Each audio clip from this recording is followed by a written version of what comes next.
안녕하세요. 전 이제 50대 중반에 접어든 중년 여성입니다.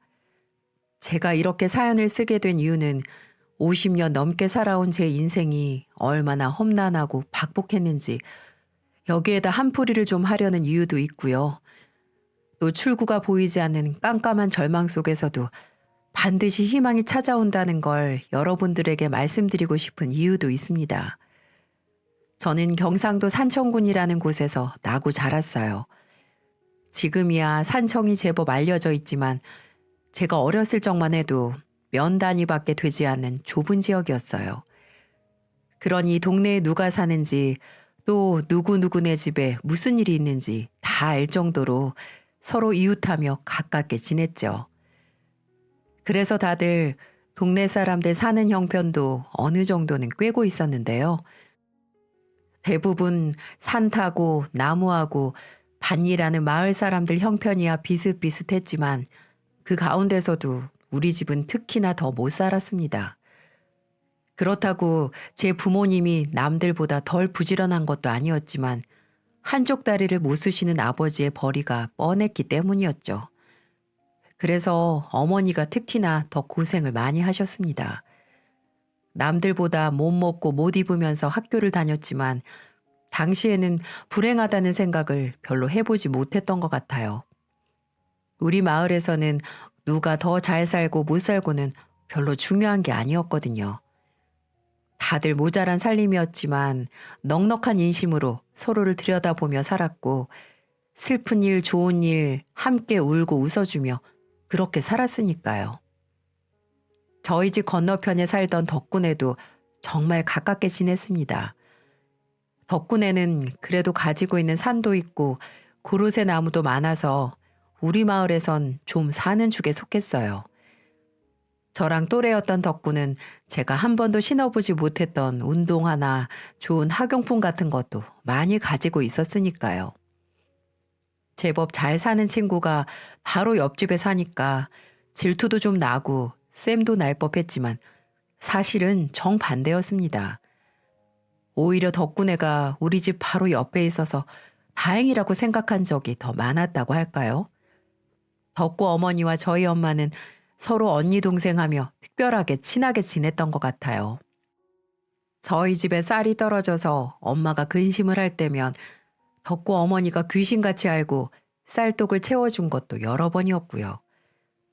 다리 불편한 아빠가 마땅히 일할 곳이 없을 땐 덕분에서 알아서 일감을 맡기곤 품삯도 넉넉히 치러주었죠. 천성이 순한 덕구도 제게 지우개며 공책이며 아끼지 않고 내어주었고요. 학창시절 내내 우린 둘도 없는 단짝이었죠. 어찌 보면 덕분의 집은 저희에겐 친척보다 더 가까운 무척 소중한 이웃이라고 할 수 있습니다. 옛날 엄마가 입버릇처럼 했던 말을 떠올려 보면 제 말이 과장이 아니라는 걸 확실히 알 수 있습니다. 엄마가 절 임신했을 때 덕구 어머니가 친언니처럼 엄마를 그렇게 돌봐주셨대요. 엄마의 말에 따르면 아버지와 살림을 차린 뒤에도 이상하게 애가 들어서지 않았대요. 그래서 당신에게는 자식 복이 없나 보다라고 생각하며 포기를 하고 있었는데 그때 딱 제가 들어선 거였죠. 사정을 알게 된 덕구 어머니가 미역이며 생선이며 당시 구하기 힘든 음식들을 퍼주면서 임신한 엄마를 돌봐줬다는 겁니다. 엄마는 당시를 회상하며 이렇게 말씀하시곤 했어요. 어렵게 널 얻었는데 어떻게 뭘 해야 할지 알 수가 있어야지. 그때 성님도 애를 가졌는데 당신 몸보다 날 챙기니까 얼마나 고맙누. 아마 그때 성님이 없었으면 난 아무것도 하지 못했을 거야. 그래서 생각했지. 앞으로 성님을 친언니라고 생각하면서 평생 떠받들겠다고 마음을 먹었지. 왜 덕구 어머님이 우리 집 식구들을 그렇게 챙겼는지는 모르겠지만 엄마의 말처럼 정말 고마우신 분이 틀림없었습니다. 하지만 제가 중학교에 다닐 무렵 청천벽력 같은 불행이 찾아오게 됩니다. 바로 이 세상에서 가장 존경하고 사랑했던 엄마는 갑작스럽게 암이라는 불치병에 걸리고 말았어요.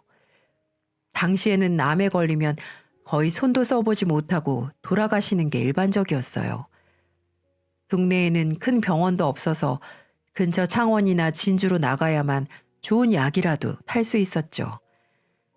산청 바깥으로 나가 병원에 가는 것조차 쉽지 않았던 시절, 시름시름 앓고 있는 엄마를 모른 척하지 않았던 덕구 어머니는 엄마가 병원에서 치료를 받을 수 있도록 정말 발벗고 나서 주었습니다. 엄마가 암이라는 것도 덕구 어머니 때문에 알 수 있었어요. 엄마 몸이 점점 쇠약해지고 얼굴색이 좋지 않은 걸 본 아주머니는 거의 반강제적으로 엄마를 병원에 끌고 가다시피 해서 검사를 받게 했다고 했어요. 그 먼 곳까지 참으로 고마운 분이시죠. 암이라는 병명을 들은 아주머니는 친자매도 저렇게는 못할 것이라고 동네 사람들이 다 말씀하실 정도로 지극정성으로 저희 엄마를 보살펴 줬습니다. 하지만 엄마의 병은 너무 깊었었나 봐요. 엄마를 살리기 위해 사방으로 알아보던 덕구 어머니의 노력에도 불구하고 엄마는 금세 세상을 뜨고 말았습니다. 어린 저는 엄마의 영정사진을 부여잡고 얼마나 울었는지 몰라요. 이 세상이 온통 암흑천지로 변하는 것 같았고 다시는 엄마라는 호칭을 부르지 못한다는 이 현실을 받아들이고 싶지도 않았어요. 몸이 안 좋았던 아빠는 이 모든 게 자신의 몸이 불편해서 엄마가 고생해서 일찍 세상을 떠나는 것만 같다고 얼마나 오열했는지 모릅니다. 여보, 이렇게 가면 우린 어떻게 살라고 이렇게 가는 거예요? 내가 잘못했어. 다 나 때문이요. 내 다리가 이 모양 이 꼴이라서 당신이 그렇게 고생하는 바람에 이렇게 된 거요. 차라리 내가 먼저 갈 테니 제발 좀 돌아오시오.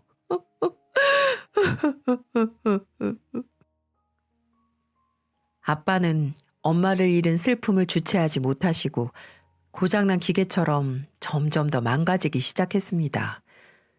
이제는 다리가 불편한 아빠를 대신해서 밥상을 차려주는 사람도 없었고 밖에 나가 농사를 해 돈을 벌어다 주는 사람도 없었어요. 엄마를 그렇게 떠나보내고 형제 자매도 없던 제 곁엔 이제 아버지 한 분밖에 남아있지 않았지만 아빠는 점점 나약해져만 가셨습니다. 그나마 슬픔에 힘겨워하는 제게 덕구는 형제처럼 힘이 돼주는 존재였죠. 덕구와 덕구 어머님이 아니었다면 엄마를 잃은 슬픔을 어떻게 견뎌냈을지 지금 생각해봐도 까마득합니다. 그때의 경험으로 너무 큰 슬픔이 닥친 사람에게는 누군가가 곁에 있어줘야 한다는 걸 배울 수 있었어요. 그렇게 몇 년이 흘렀고 전 엄마를 잃은 상처를 그럭저럭 견디고 있었어요. 그런데 고등학교 졸업을 얼마 앞두지 않은 제게 또 다른 불행이 덮쳐왔습니다. 아버지는 엄마랑 사별을 하고 난 뒤에도 좀처럼 슬픔에서 헤어나오지를 못했어요. 늘 술을 달고 살았고 밤새 꺼이꺼이 통곡하는 날도 잦았죠. 엄마가 돌아가신 후 몇 년 동안 아버지가 그렇게 피폐해져가는 모습을 전 가까이에서 보고 있어야만 했습니다. 하늘이 뻥 뚫린 듯 소나기가 엄청나게 쏟아지는 밤이었습니다. 빗소리에 마음이 싱숭생숭해서 잠을 이루지 못하고 있었는데 전 아버지가 방에서 나가신 줄도 모르고 있었죠. 비가 갠 하늘에 해가 뜨고 나서야 저는 아버지가 밤사이 어디론가 사라졌다는 걸 알게 됐어요. 불길한 예감에 온 동네를 뒤져서 아버지를 찾아다녔습니다. 하지만 아버지는 어디에도 계시지 않았어요. 동네 어른들이 모두 아버지를 찾아 헤맸는데 다음 날 뜻밖에도 아버지는 차갑게 식은 채 저수지에서 발견됐습니다. 아이고, 불쌍해서 어쩌누. 자기 새끼를 남겨두고 왜 그랬을꼬. 살려고 노력을 해야지. 허구한 날 술 처먹더니만. 에휴, 그러게. 그렇게 자기 마누라 못 잊어 죽으려고 하더니만 결국에는 갔네, 갔어. 정말 나약한 사람 같으니라고. 동네 사람들은 스스로 극단적인 선택을 하신 아빠를 보고 손가락질 하시는 분들도 계셨습니다. 엄마 돌아가시고 아빠는 항상 나약한 모습, 일도 안 하시고 자책만 하는 그냥 무능력한 한량에 불과했으니까요. 유일하게 절 부둥켜 안고 우는 아주머니의 말이 현실감 있게 들리지가 않았습니다. 마치 악몽을 꾸는 것처럼 느껴졌다랄까요? 왜 제게만 자꾸 이런 일이 생기는지 이해가 되지 않았죠. 마을 어른들의 도움으로 아버지의 장례를 치렀습니다. 남들이 뭐라 해도 제게는 아버지이자 저를 키워주신 소중한 존재였어요. 아직도 생각납니다. 극단적인 선택을 하기 전날 밤 저를 안아주시며 우리 딸 미안하구나. 우리 딸은 아빠처럼 절대 살면 안 돼. 더 이상 너에게 이런 모습 보이는 것도 못할 짓이라는 생각이 드는구나. 사랑하는 내 딸, 앞으로 훨훨 날아서 불행한 이 아빠 엄마의 모습은 닮지 않았으면 하는구나. 아빠가 너무 미안해. 아무것도 해주지 못해서 미안해. 그때는 왜 몰랐을까요? 그땐 저는 아빠가 술을 많이 드시고 그냥 해본 말이라고 생각을 했습니다. 다음 날 그렇게 허망하게 가실 줄은 상상도 못했어요. 그 전날 내가 아빠를 진심으로 잡아줬더라면, 우리 조금만 더 힘을 내보자고 간곡히 부탁했더라면 아빠가 그런 안 좋은 생각을 하지 않았을까 하는 생각이 들어 얼마나 가슴이 아팠는지 모릅니다. 결국 아빠는 엄마를 따라가셨고 이젠 저 혼자만 덩그러니 남은 셈이었죠. 이 세상에 저 혼자밖에 없는 것 같아서 너무 서러웠어요. 먹고 사는 문제보다 외로움이 어린 제 마음을 더 헤집어 놓았죠. 솔직히 모든 걸 포기하고 싶었어요. 차라리 엄마 아빠 곁에 함께 있고 싶다는 생각을 몇 번이나 했는지 모릅니다. 학교를 졸업해서 취업하고 싶다는 희망도, 나중에 좋아하는 사람과 결혼을 해서 아들, 딸 딱 하나씩만 낳고 단란하게 살아야겠다는 계획도 모두 소용이 없었습니다. 그런 제게 손을 내밀어 주신 분 역시 덕구 어머니셨어요. 남이야, 이제 아줌마랑 같이 살자.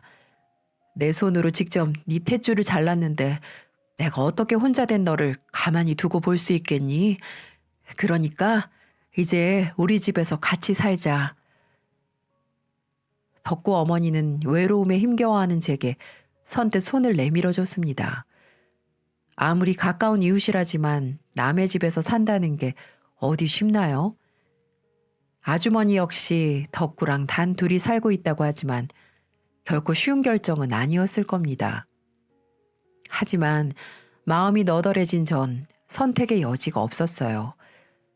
염치불구하고 아주머니가 내밀어준 손을 붙잡았죠. 아주머니도 덕구도 그런 절 반갑게 맞이해 주었습니다. 아주머니도 아픔이 많은 분이셨어요. 덕구 위로 3살 많은 형이 있었는데 초등학교 입학도 하기 전에 백혈병으로 세상을 떴고요. 덕구가 초등학교에 갓 입학했을 땐 덕구 아버지가 낙석에 깔려 돌아가시고 말았죠.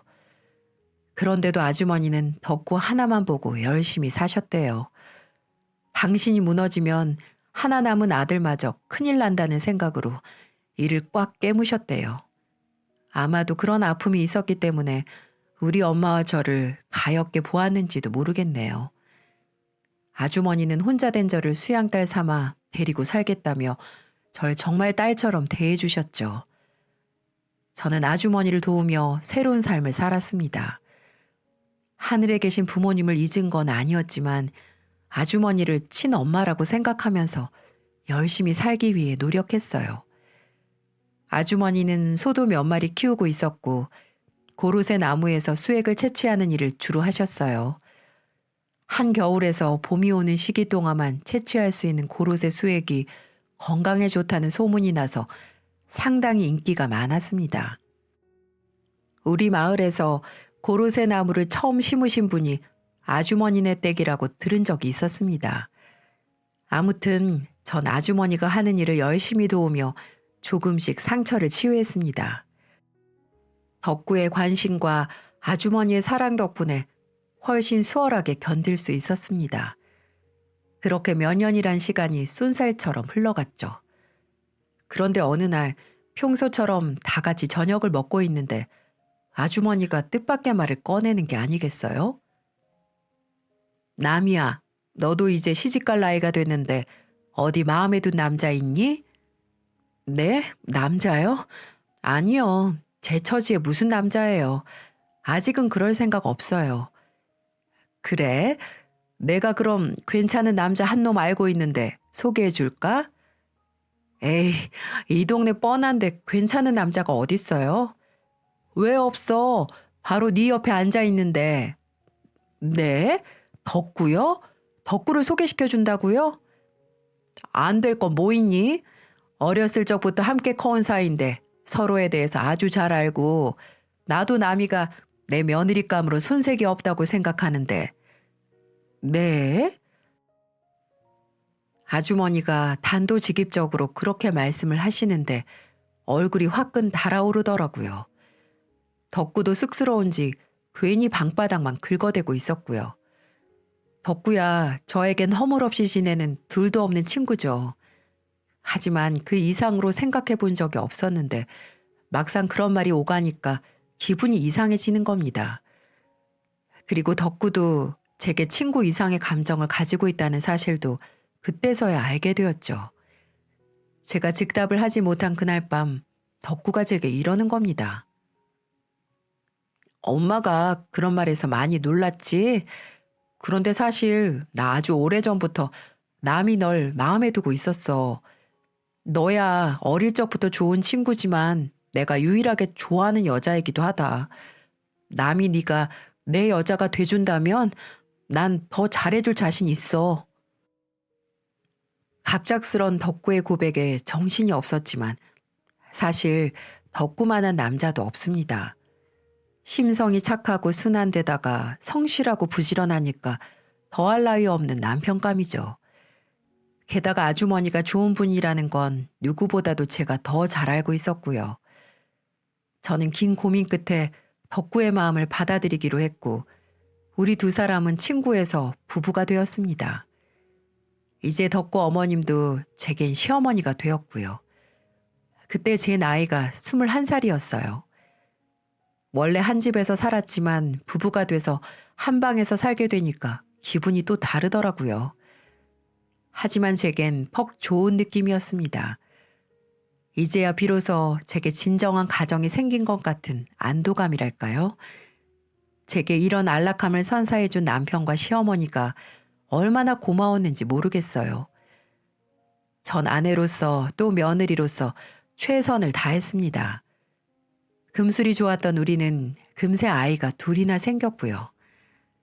남편은 남편대로 열심히 일을 했고 전 아이들을 키우며 시어머니와 함께 밭일과 산을 가꾸는 일에 열심히 매진했습니다. 우리 가정은 더욱 단단해졌고 우리 식구 모두 웃음꽃을 피우는 날들이 많았죠. 지금 생각해봐도 그때만큼은 더할 나위 없이 좋았던 시절 같습니다. 하지만 하늘은 제게 그런 행복을 허락할 수 없다는 듯이 정말 가혹하기만 했습니다. 엄마도 아버지도 빼앗아 갔으면 이제는 좀 편히 살게 해주면 좋을 텐데 나도 남들처럼 웃으면서 살고 싶은데 왜 저에겐 그런 작은 행복조차 가질 수 없는 걸까요? 우리 두 아이들이 학교에 들어갈 무렵 남편은 홀연히 우리 곁을 떠나고 말았습니다. 건설 자재를 싣고 나르던 일을 했던 남편이 교통사고로 세상을 뜨고 만 것이었죠. 짐을 잔뜩 실은 트럭이 빗길에 미끄러지면서 전복이 됐고 남편은 그대로 목숨을 잃고 말았습니다. 아들을 잃은 시어머니는 졸도를 몇 번이나 할 만큼 힘들어 하셨어요.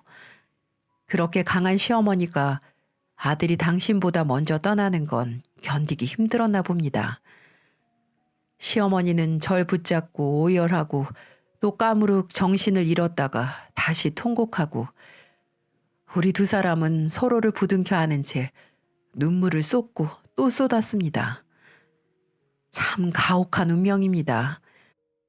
이미 남편과 아들 하나를 잃었던 시어머니에겐 남은 아들마저 먼저 떠나보내야 하는 아픔이었고 부모를 잃은 제겐 남편까지 또 잃어야 하는 슬픔이었습니다. 어찌 보면 박복한 팔자는 시어머니나 저나 다름이 없었죠. 하지만 타고난 팔자가 이렇다는데 어쩌겠습니까? 이제 시어머니에게는 저와 손주들밖에 없었고 그건 저 역시 마찬가지였죠. 너무나 힘들고 아프지만 애들을 봐서라도 또 견뎌야 했습니다. 하지만 시어머니의 생각은 그게 아니었나 봅니다.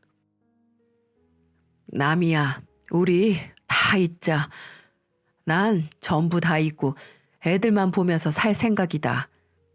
그런데 내가 이런 말 한다고 너무 서운해하지 말아라. 넌 젊으니까 얼마든지 새 출발해도 되잖니. 애들은 내가 키울 테니까 넌 어서 좋은 남자 만나서 네 인생 살거라. 덕구도 그걸 바랄 거야. 어머니, 그게 무슨 말씀이세요? 제가 왜 어머님이랑 애들을 두고 다른 인생을 살아요? 그럼 평생 과부로 살래? 여자 혼자 이 험난한 세상을 어떻게 살아? 한 살이라도 젊었을 때 짝을 찾아봐야지. 자식을 잃은 어미 입에서 그런 말이 나오기까지 얼마나 가슴이 찢어질 듯 아팠을까요? 그럼에도 불구하고 시어머니는 제 인생을 살라며 제 등을 떠미는 겁니다. 아니요, 전 절대 그럴 수가 없었습니다. 평생 혼자 살아도 상관없었어요. 어머니, 다시는 그런 말씀 마세요. 전 애들 키우면서 어머니랑 평생 같이 살 거예요. 아셨죠? 아무리 어머니가 절 내보내려고 해도 저 절대 안 나가요. 남이야. 전 큰 나무 같은 시어머니를 의지해서 꿋꿋하게 살아야겠다고 다짐하고 또 다짐을 했습니다. 이젠 더 이상 우리에게 불행이 닥치지 않길 바라면서 남편과 자식을 잃은 아픔을 삼키며 살았습니다. 하지만 순탄치 못한 제 인생의 불행은 그게 끝이 아니라는 게 믿어지시나요? 남편이 떠난 지 3년이 조금 넘었을 때였어요.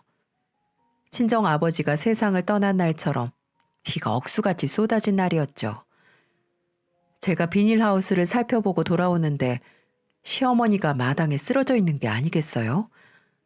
전 혼비백산이 되어 정신을 잃은 시어머니를 이리저리 살펴보았습니다. 어머니의 오른팔은 시커멓게 그을려 있었어요. 전 어머니가 마당에 서 있다가 벼락이라도 맞은 줄 알았습니다. 급히 병원으로 옮겼지만 큰 화상을 입은 오른팔 상태가 너무 심해서 절단을 할 수밖에 없다는 청천벽력 같은 진단을 받아야만 했습니다. 나중에서야 들은 이야기지만 시어머니는 축사와 연결된 전선이 비바람에 나풀거리자 함부로 만졌다가 이 같은 변을 당하고 만 것이었어요.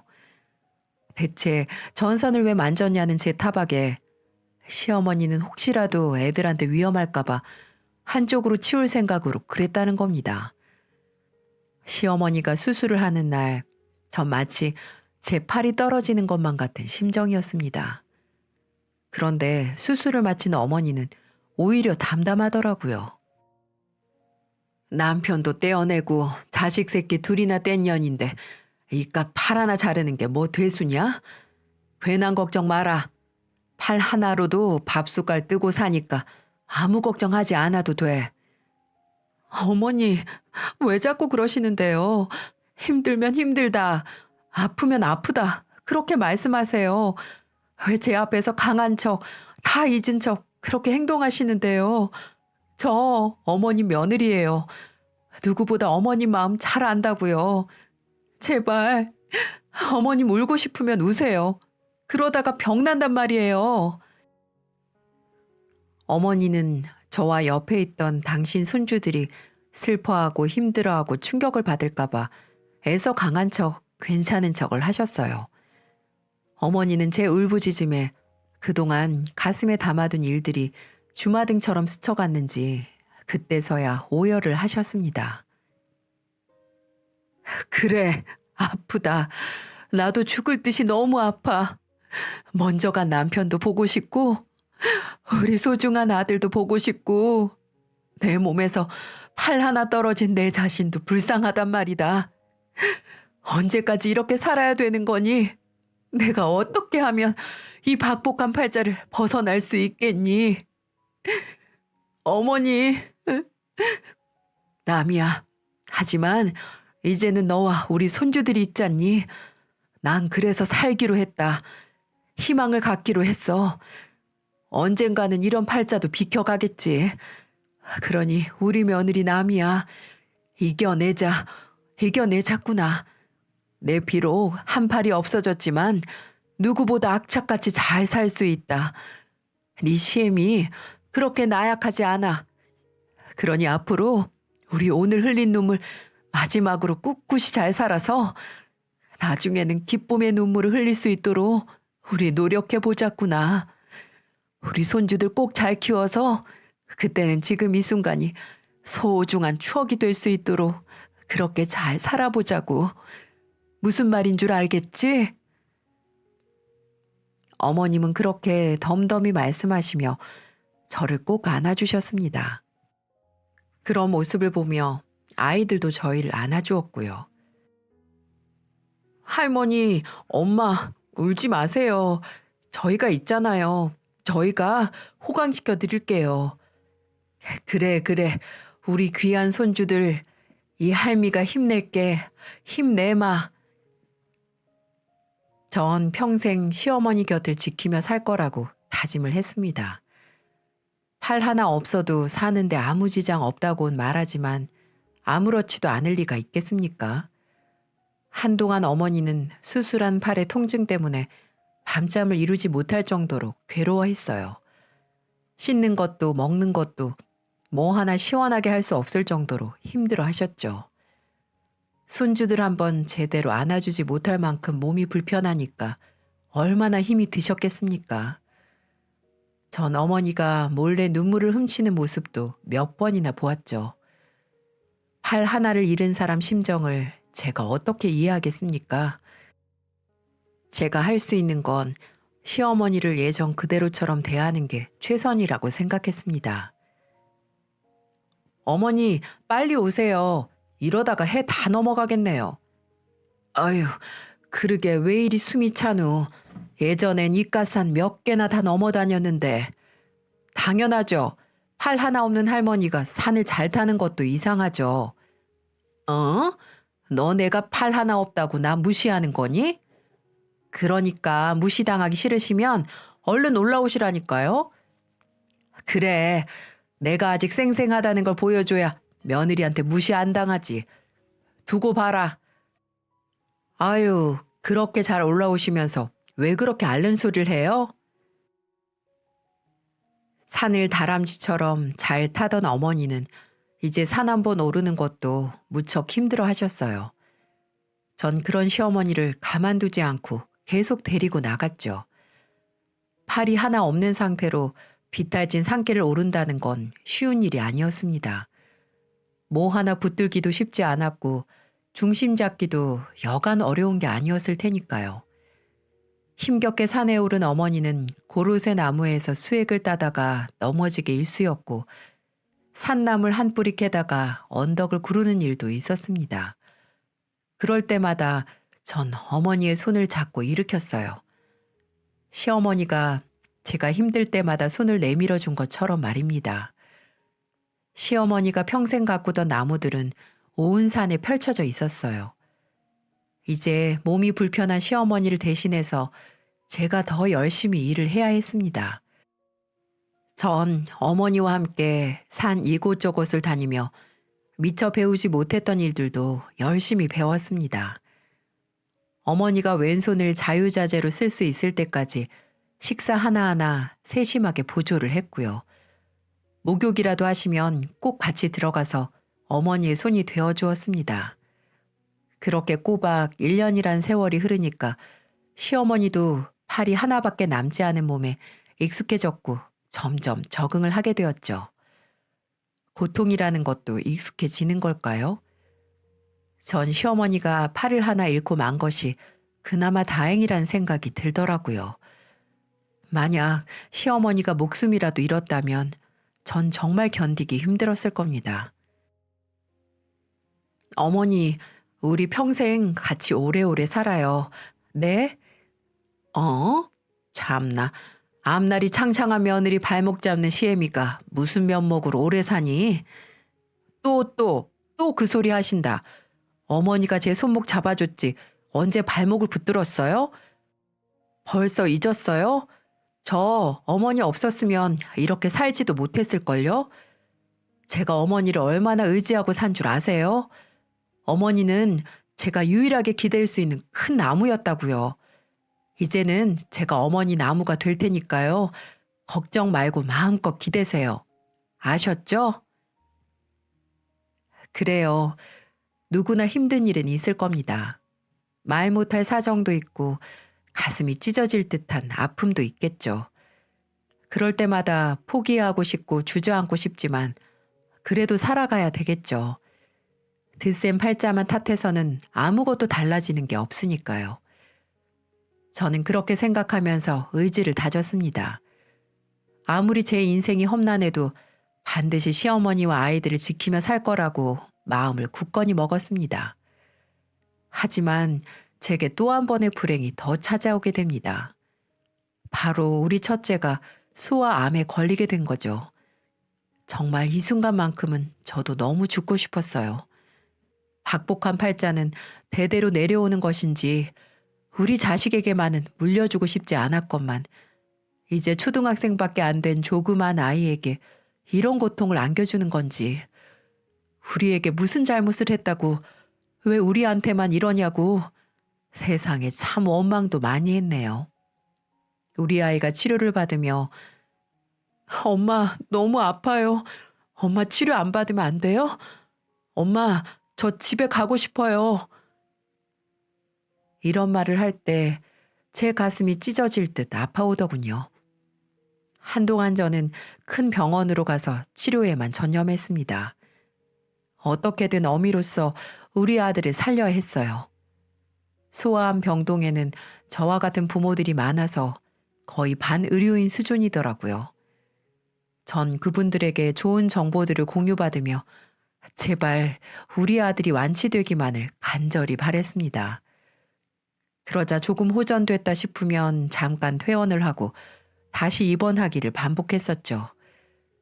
그런데 마치 저를 비웃기라도 한 듯 또 예상치 못한 일이 제게 닥치게 되었습니다. 어느 날 고로쇠 수액을 따러 가기 위해 시어머니와 산을 오르고 있었는데요. 시어머니가 코를 킁킁거리며 주변을 두리번거리는 겁니다. 얘 어디서 타는 냄새 안 나니? 타는 냄새요? 글쎄요. 어머니 말에 저도 코를 벌름거렸는데 진짜 숯 타는 냄새가 나는 게 아니겠어요? 전 누군가 낙엽을 태우는 줄로만 알았죠. 바람이 세고 건조한 겨울에는 산속에서 함부로 불을 피우면 큰일 나거든요. 다급한 마음에 주변을 살폈는데 글쎄 저기 한쪽에서 시커먼 연기가 피어오르는 게 아니겠어요? 저기예요. 저기서 연기가 나는데요? 아유, 그렇구나. 이게 무슨 일이다니. 누가 산속에서 불을 피우는 거야. 어, 어머니, 아무래도 그게 아닌 것 같아요. 누가 불을 피운 게 아니라 진짜 불이 났는데요? 뭐라고? 그럼 큰일인데. 여기부터는 우리 산이라서 온통 고로쇠 나무잖아. 야단 났구나. 산불 나면 정말 큰일이야. 어서 가보자꾸나. 저와 시어머니는 연기가 피어오르는 곳으로 정신없이 걸음을 옮겼습니다. 가깝게 다가가서 보니까 불길이 생각보다 크게 나고 있는 거예요. 남이야, 큰일이다. 이러다가 불이 크게 번지겠어. 어떡하니? 어머니, 일단 피하세요. 내려가서 사람들에게 산불 났다고 알려야겠어요. 아이고, 이 일을 어쩐다니. 지금도 불이 번지는데 그때까지 우리 산으로 넘어오고 말 거야. 안 되겠다. 내가 우선 어떻게든 해보고 있을 테니까 네가 어서 사람들한테 알려라. 안 돼요, 어머니. 어머니가 뭘 어쩌겠다고요. 빨리 같이 내려가요. 이제 고르쇠물을 따기만 하는데 어떻게 그래? 조금이라도 불길을 막아봐야지. 어차피 난 걸음이 늦으니까 네가 어서 다녀와. 상황은 급박하죠. 마음은 다급합니다. 거기에다가 어머니까지 고집을 피우니까 별 수 없었어요. 일단은 최대한 조심하라고 말을 남기곤 전 정신없이 산을 내려갔습니다. 산을 내려가자마자 사람들한테 산불이 난 사실을 알리고 또 신고도 했어요. 그리고 다시 어머니가 계신 곳으로 미친 듯이 뛰어갔죠. 제가 다시 도착했을 땐 불이 훨씬 더 크게 나 있었습니다. 이미 저희 산 쪽으로 불이 번진 상태였고 시뻘건 불길이 소중한 나무들을 다 집어삼키고 있었죠. 그런데 아무리 둘러봐도 어머니가 눈에 들어오지 않는 게 아니겠어요? 전 가슴이 철렁 내려앉는 것만 같았습니다. 어머니, 어머니, 어디 있어요? 저 여기 있어요. 그 뜨거운 열기와 희뿌연 연기 속을 헤집고 다니며 목이 터져라 어머니를 찾았습니다. 그런데 어디에서도 어머니는 보이지가 않았어요. 눈물이 왈칵 쏟아졌습니다. 이제 어머니까지 잃을 것만 같아서 몸이 달달 떨리더라고요.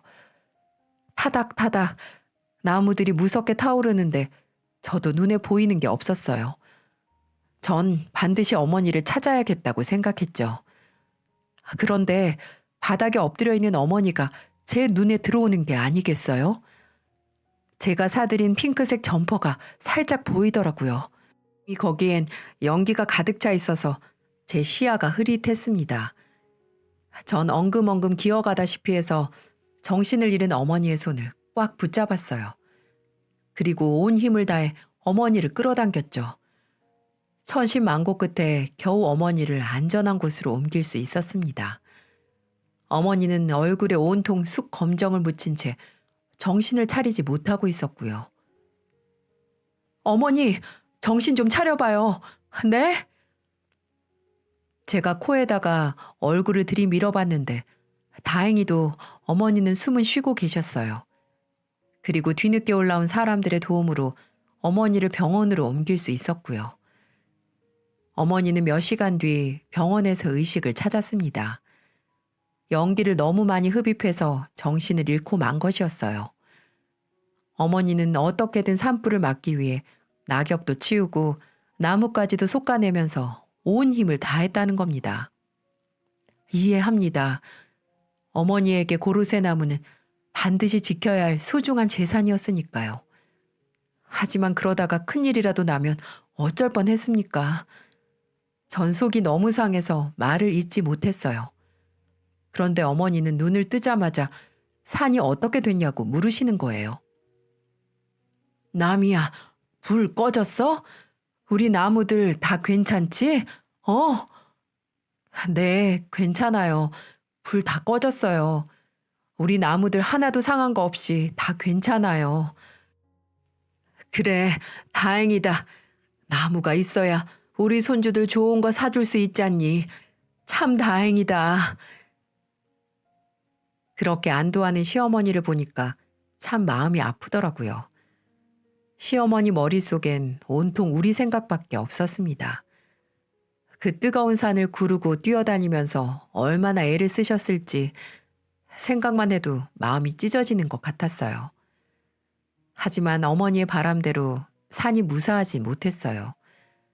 크게 번진 산불은 사흘이나 타버렸고 저희 산뿐만 아니라 주변 산까지 모두 타버리고 말았죠. 어머니가 그렇게 애지중지하던 고로쇠 나무들은 한 그루도 남지 않고 모조리 죽고 말았습니다. 이제 더 이상 고로쇠 나무로 아이들을 키우며 살 순 없게 된 것이죠. 이 모든 사실을 알게 된 어머니는 크게 상심을 하셨습니다. 당신의 팔이 떨어진 것보다 더 아파하고 힘들어했죠. 그날의 산불 사고로 몸도 많이 상했어요. 후유증 탓인지 배가 많이 다치는 바람에 시간이 갈수록 건강이 급격히 나빠졌습니다. 이미 어머니 나이는 그 당시 고령이셨어요. 고령이셨던 분이 지금껏 산을 타고 다녔던 거였어요. 손주들 학비 벌려면 당신이 힘들어도 아파도 나가야 된다면서 말이죠. 하지만 어머니의 몸은 이미 망가져 있었습니다. 혈압약을 드시고 계셨던 어머니는 문밖 출입을 못할 정도로 위중해지셨습니다. 기력이 쇠한 어머니는 날이 갈수록 약해졌어요.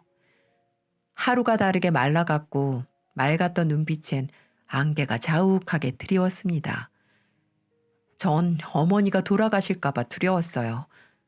이 세상에서 유일하게 기댈 수 있는 존재는 어머니밖에 없었으니까요. 어머니마저 절 떠나버리면 전 이제 누굴 믿고 의지하면서 살아야 할지 정말 막막했죠. 어머니, 기운 좀 내세요. 애들 시집장가 가는 건 보셔야죠. 네? 절대 저 두고 먼저 가시면 안 돼요? 알았죠? 남이야, 내 몹쓸 팔자 때문에 고생만 시킨 것 같아서 정말 미안하구나. 차라리 널 거두지 않았다면, 널 며느리 삼지 않았다면 덜 고생하며 살았을지도 모르는데 이 못난 시엠이 용서해 주렴. 아니에요, 어머니. 어머니가 계셔서 제가 지금껏 살 수 있었는데요. 왜 그런 말씀을 하세요? 제가 지금까지 버티고 살 수 있었던 건 모두 어머니 때문인지 알면서 그런 말씀 왜 하세요? 그렇게 말해줘서 고맙다. 이렇게 예쁜 우리 며느리 두고 어찌 떠나누. 신이 있다면 딱 5년만, 아니 1년만이라도 시간을 좀 주면 좋으련만. 어머니는 결국 세상을 뜨고 말았습니다. 어머니가 떠나시던 날은 제 심장이 잘려나가는 것처럼 고통스러웠어요. 어머니는 돌아가시는 그 순간까지도 저희를 걱정해 주셨습니다. 남이야, 내 통장에 애들 학비 보탤 돈 정도는 있을 게다. 그리고 너 힘드니까 남은 소 2마리도 팔아버리고 산도 팔 수 있으면 팔아버려. 너도 그동안 할 만큼 했다. 이제 이 지긋지긋한 시골에서 살지 말고 도시 가서 애들하고 편히 살아. 우리 큰손주 그 백혈병 나을 수 있을 게야. 내가 하늘에서 빌고 또 빌어줄 거야. 그러니까 힘내. 어미가 힘을 내야 자식들이 힘을 내는 거야. 내가 죽더라도 아파하지 말고 울지도 마. 그게 내 마지막 부탁이다. 알았지? 우리 며느리 사랑한다. 이 말씀을 남기며 몇 시간 뒤 세상을 떠나고 마셨습니다. 피 한 방울 섞이지 않은 저를 친딸처럼 걷어주셨고 누구보다 큰 사랑으로 절 귀하게 여겨주었죠. 제게 주신 사랑을 절반도 갚지 못했는데 이렇게 어머니를 빨리 떠나보내야 한다는 사실이 너무나 견디기 힘들었습니다. 이런 가혹한 팔자가 또 어디 있을까요? 전 아무것도 모르는 아이들을 부둥켜 안고 몇 날 며칠을 펑펑 울기만 했답니다.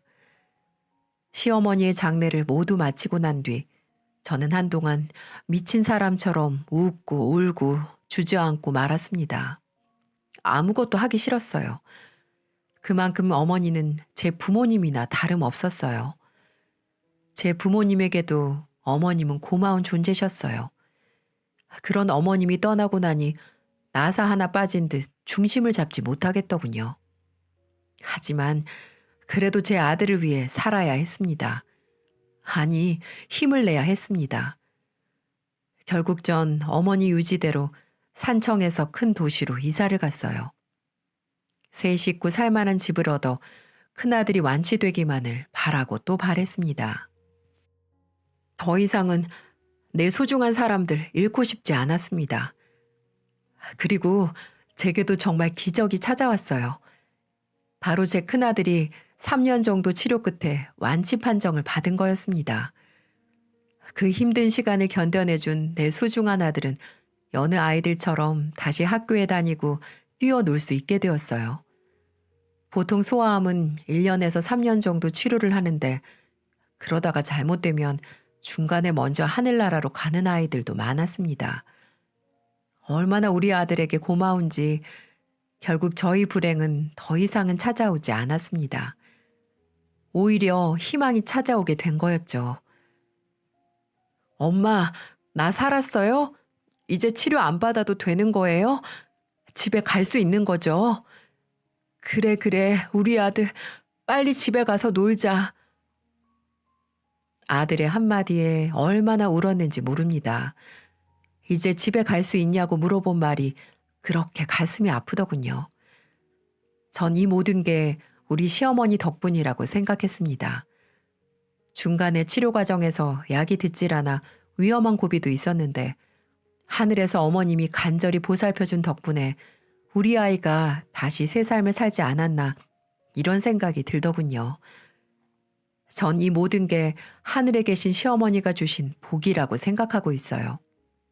그간 힘겨운 인생 이제는 좀 편하게 살라는 어머님의 뜻이 아닐까요?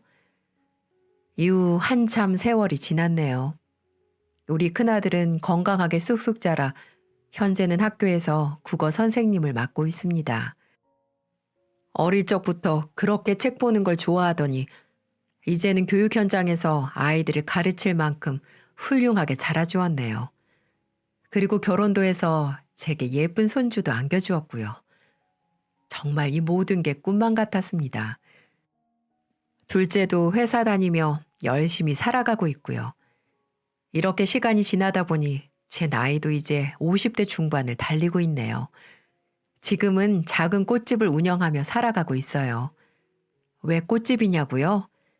우리 가정에 더 이상 불행이 찾아오지 않고 이 꽃들처럼 언제나 화사하고 예쁘고 밝은 미래만 있길 바라며 열심히 배워서 꽃집을 차리게 됐네요.